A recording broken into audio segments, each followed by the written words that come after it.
Welcome to the Stay Gold Relationship Podcast. So, how would you describe to people how emotions actually affect a person's physical state of health, right? Because people normally say, well, feelings are feelings and I am what I eat. Right, sure. Great questions. Um, and I think one way to sort of think about it is, it's like in a computer, there's hardware and there's software. And if just for the sake of argument or example, we can think about the mind, the thoughts, the emotions as the software, and we can think about the person's physiology, their biology as the hardware. Of course, they're not separate from each other because the more we study, the more we see that these things are so profoundly integrated that the whole idea of saying, oh, is it mind or body, is just kind of foolish. It doesn't make any sense anymore. But when somebody has a traumatic event, and that could be a really serious illness. It could be interpersonal trauma. It could be a physical trauma or a car accident. It could be experiencing some sort of horrible act of violence or war or seeing horrible things, God forbid, happen to people. There's an alarm reaction. There's a protective response. And that protective response is reflected in the hardware and the software. Our body and our body mind has an incredibly sophisticated system to help us get into alarm so that we can deal with danger. And at this point, most people have heard of the fight, flight, freeze stress response, and that we also have this balancing out relaxation response, and they're meant to be in balance. And when someone has trauma, the kind of simplistic understanding is that stress response kicks into overdrive and sometimes gets stuck. So like the gas pedal is pressed to the floor and that person is sort of stuck in the protective fight, flight, freeze response. And meanwhile, they might go to sleep or they might take some sort of medication to deal with the anxiety, the stress, which is sort of like putting on the brake while the gas is still pressed to the floor, running the engine in the car.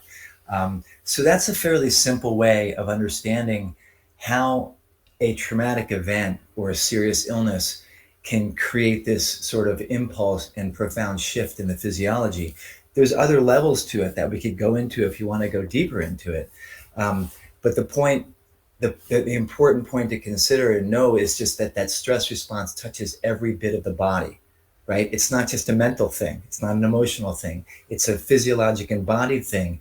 The part of your nervous system that's responsible for that alarm reaction has a neurologic connection, meaning nerves that come out of your brain and go everywhere and touch every cell in your body, and also a biochemical aspect of it in terms of stress hormones.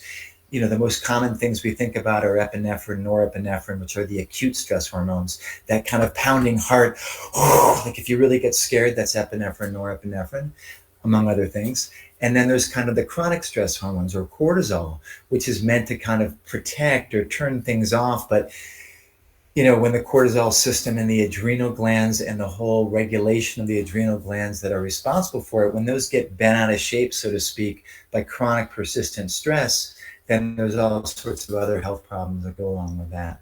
Yeah, that's super interesting. And that's really, I guess, what I see on a regular basis is, people like healthy people, they start out in a relationship with a new partner, like in fairly good health. And then, 6 or 7 months later, they're finding that they're having stomach issues, stomach ulcer, liver and gallbladder issues, headaches, back pain. And they're asking themselves, like, what happened to my health? Because obviously the nature of emotional abuse and stress in relationships are often it's invisible. So the person's body is the first thing to really say, hey, something's wrong.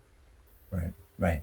Interesting. So in other words, you see that in your practice in people who get into in a relationship that's abusive or Yeah, somehow extremely stressful for the person, and they see it in their body, they see it in their physiology. exactly. Because a lot of the times the nature of the abuse, it's emotional abuse. So the partner is not, Yeah, chasing after them with weapons, and it's not overtly yeah, aggressive. It's what I call like emotionally aggressive or verbal violence, where it's, their stress response is being really activated on a daily basis, and over time that has a significant effect on their physical health.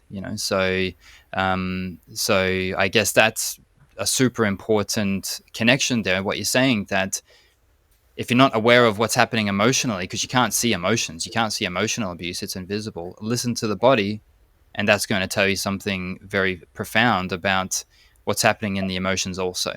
Sure. Yeah.